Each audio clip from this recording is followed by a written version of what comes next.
Hi everyone. I hope you are all doing well, and I wish goodness and peace for all of you.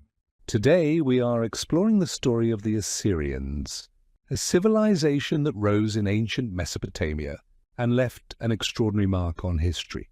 When we think of Assyria, we often imagine powerful kings, grand palaces, and massive armies. But the Assyrian story begins much earlier, with the people who lived along the Tigris River in a city called Ashur around 2500 BCE. The Assyrians were originally traders.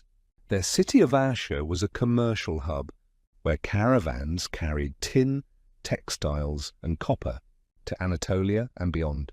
This early trade network is less known, but it shows that long before the great Assyrian kings, their society was already building wealth through connections with distant lands. Archaeology tells us that Assyrian merchants had colonies in Anatolia, the most famous one being Kanesh. There, clay tablets with cuneiform writing, record contracts, loans, and even disputes among partners. These archives reveal that Assyrians were skilled negotiators, practicing an early form of international business. But from commerce, the Assyrians gradually shifted to conquest. By the 2nd millennium BCE, they began building armies and claiming surrounding territories. One of their earliest known rulers, Shamshi-Adad, established a kingdom that stretched across northern Mesopotamia. His reign showed how trade wealth could be transformed into political and military power. What's fascinating is that the Assyrians did not rely only on force. They developed a system of administration that kept conquered cities under control while still allowing local traditions to survive. This balance between power and governance became a key feature of Assyrian expansion. Now, before we move further, I want to say something important. Before we move to our today, I want to say that this channel is user-friendly, no offensive content, no misinformation.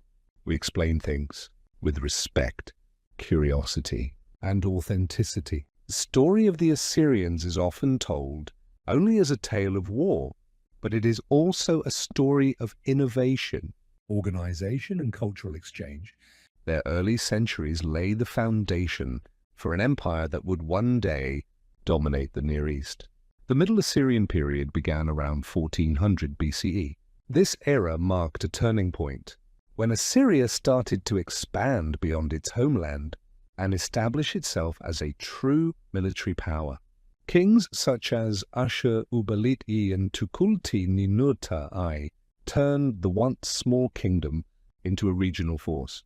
They conquered surrounding lands, controlled trade routes, and even challenged Babylon for dominance. Tukulti-Ninurta-I is remembered for capturing Babylon itself, a moment that shocked Mesopotamia. Although his control was brief, it showed how ambitious and determined the Assyrians had become. By the 1st millennium BCE, the Neo-Assyrian Empire emerged. This was the Assyria most people recognize. The empire of kings like Ashur-nasir-pal II, Tiglath-Pileser III, Sargon II, Sennacherib, and Ashurbanipal. What made this empire different was its use of advanced military strategies. The Assyrian army was not only large, it was organized with a system of permanent troops, specialized units, and even early forms of military engineering. They built siege engines, used iron weapons, and applied psychological tactics to intimidate opponents. But their power was not built on war alone. The Assyrians developed a complex bureaucracy. They built networks of governors and officials who reported directly to the king. Messages and orders were carried rapidly through a relay system of horses, almost like a postal service. This allowed the king to stay informed across vast distances. Their capital cities reflected their greatness. At Kalhu, modern Nimrud, Ashur-nasir-pal II built a palace decorated with reliefs that showed scenes of battles, hunting lions, and religious ceremonies. Later, Sennacherib created Nineveh as a dazzling capital with massive walls, aqueducts, and one of the largest libraries of the ancient world. What is less discussed is the cultural richness within this empire. Despite their fearsome reputation, the Assyrians collected knowledge from across Mesopotamia. King Ashurbanipal's library at Nineveh contained thousands of clay tablets, including the famous Epic of Gilgamesh. This act of preservation ensured that Mesopotamian literature and science survived into later ages. The Neo-Assyrian kings also practiced deportation policies. When they conquered lands, they relocated entire populations. This was not only to punish rebels, but also to mix cultures, spread skills, and reduce resistance. Although harsh, this policy helped unify the empire and spread technologies and ideas across regions as far apart as Egypt and Iran. The Assyrians combined military might, administrative skill, and cultural ambition to create the largest empire the Near East had ever seen up to that time. It stood as a model of power and order, but its very size and ambition would also set the stage for future challenges. When we hear about the Assyrians, we often imagine only soldiers and kings, but within the empire, millions of ordinary people lived, worked, and contributed to one of the most advanced societies of its time. Daily life in Assyria revolved around farming. The fertile land of the Tigris region provided barley, wheat, and vegetables. Farmers used irrigation canals to bring water to their fields, and herders raised sheep and cattle. The empire's prosperity rested on this agricultural foundation. Cities were busy centers of trade and craft. Markets sold pottery, textiles, and metals. Assyrian artisans carved ivory, cast bronze, and wove fabrics that were prized across the ancient world. Women participated in economic activities too, managing households, owning property, and sometimes engaging in trade.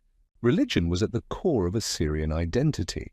The national god was Ashur, whose name gave identity to both the people and their first capital.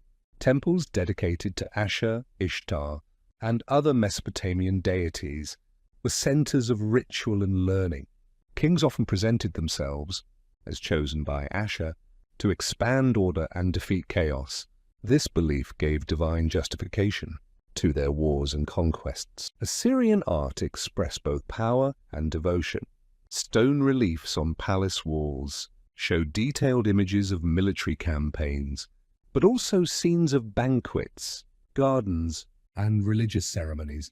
One striking theme was lion hunting, a symbol of the king's strength and his duty to protect his people against dangerous forces. Another achievement was engineering. The Assyrians built canals, aqueducts, and city walls of enormous scale. Sennacherib, for example, constructed a massive canal system to bring water into Nineveh. It was not only practical, but also a demonstration of imperial control over nature. Yet despite all these strengths, the Assyrian Empire faced growing problems. Its military campaigns were relentless, and constant warfare drained resources. Subject peoples grew restless, resenting the heavy tribute and forced relocations. Even within the empire, successions often caused disputes among royal families. By the late 7th century BCE, enemies joined forces against them. Babylon under Nabopolassar and the Medes from the Iranian plateau formed a powerful alliance. Together they attacked the Assyrian heartland. In 612 BCE, the great city of Nineveh fell after a brutal siege. The empire collapsed quickly, and within a few years, Assyria disappeared as a political power. But Assyria's legacy lived on. Its systems of administration, its preserved texts, and its artistic styles influenced later empires, such as the Babylonians, Persians, and even Greeks. The fall of Assyria was not the end of its people. Communities of Assyrians continued to live in Mesopotamia, keeping aspects of their language and traditions alive long after the empire's downfall. Although the Assyrian Empire collapsed in 612 BCE, its influence continued to echo through history. The systems they built, from organized armies to provincial governors, were copied by later powers. The Persians, who rose just a century later, adapted many Assyrian models of rule. Even in culture, Assyrian achievements left a mark. The grand libraries, especially Ashurbanipal's at Nineveh, preserved thousands of cuneiform tablets. These texts recorded literature, medicine, astronomy, and religious rituals. Because of them, modern historians can understand Mesopotamian life more clearly than almost any other ancient world. The artistic traditions of Assyria also carried forward.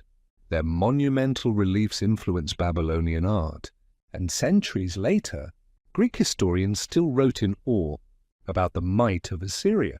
But for many centuries after its fall, the ruins of Assyria lay hidden. Villages grew on top of ancient cities. The names of Ashur, Nineveh, and Nimrud were remembered mostly in biblical references. It was only in the 19th century CE that European archaeologists rediscovered them. Austin Henry Layard's excavations at Nimrud and Nineveh revealed colossal statues of winged bulls, intricate relief carvings, and whole libraries of clay tablets. These discoveries astonished the world and brought Assyria back into global memory. Today, Assyrians are remembered not only as warriors, but as preservers of knowledge, builders of cities, and contributors to civilization. And beyond the empire, there are still people who identify as Assyrians, descendants of this ancient heritage, speaking dialects of Aramaic and maintaining cultural traditions that connect the modern world to Mesopotamia's deep past. The legacy of Assyria is therefore not just ruins and stories. It is a reminder of human creativity, resilience, and the complexity of ancient societies. All the information we provide comes from verified historical sources, including books, records, and archaeology. Some key references include The Ancient Near East, History, Society and Economy by Mario Liverani. Assyria, The Rise and Fall of the World's First Empire by Eckhart Fram. British Museum Archives on Assyrian Artifacts. Excavation records from Austin Henry Layard and Hormuzd Rassam. Cuneiform collections preserved in Nineveh's Royal Library. Like, share, and subscribe to our YouTube channel, Thrones of Knowledge. And don't forget to press the bell icon to get notified on time. Suggest our next topic in the comments to help make our journey even better.